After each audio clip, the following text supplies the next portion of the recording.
Yes, I do. I have the Senator and Lieutenant Governor here with us today. So tell us, guys, I know this is the first stop. Where else are you all planning on going today? We're going to meet with the governor at 10. She's going to get a briefing from all the agencies. Henry and I are going to do a flyover, and I'm going to spend most of the day here, try to find out, what are the long-term needs of South Carolina so that we can get ready when any requests come to Washington to process them as quickly as possible.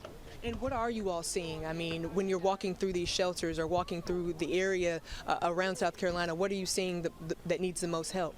Well, a lot of people, the evacuations are yet to come. They're talking about 1,000 people being evacuated because a dam may break. So here's my advice. When in doubt, get out. Don't play this game because, don't sit in the house too long because when these waters come through, they can just wipe you out. You can fix your house. You can't, can't save your life unless you just leave appropriately. So my advice is when in doubt, get out. But the Red Cross has been great. Oh my goodness, I don't know what we'd do without the first responders. So it's the worst in nature, but really the best in human nature. And I'm just afraid that if these dams break, our problems are going to get a lot worse.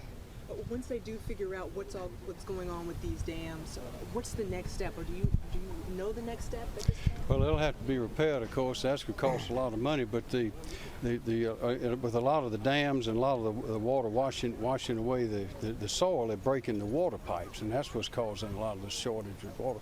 Some of the dams are broken. You can see how the water pipes ran right underneath these dams, underneath the bridges.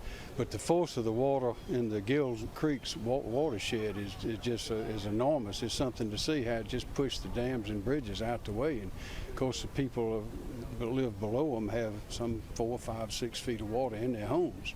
So, but as Senator Graham said, the response of the Red Cross, the first responders, and the community has just been enormous. People are calling from other states and want to load up 18-wheelers with diapers and water and non-perishable foods and all those sorts of things. It really is it's quite a great response, but we sure need a lot of help, and it's not over.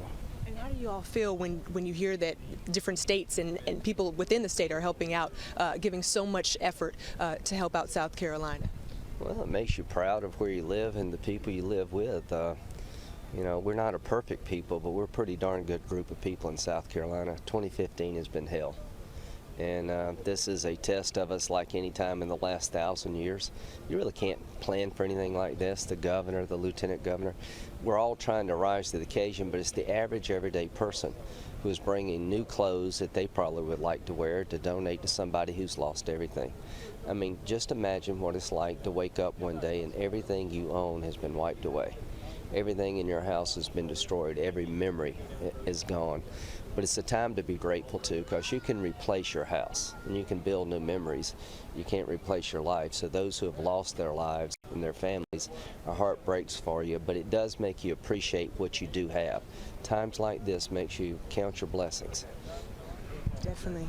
Yes, the deaths have been tragic, and I know there'll be plans. This will teach us some things on how to avoid that in the future. So everyone's praying for those who've lost family members, but in the meantime we are blessed and fortunate to have such people as are here that are all pitching in different ways to help those who are in trouble.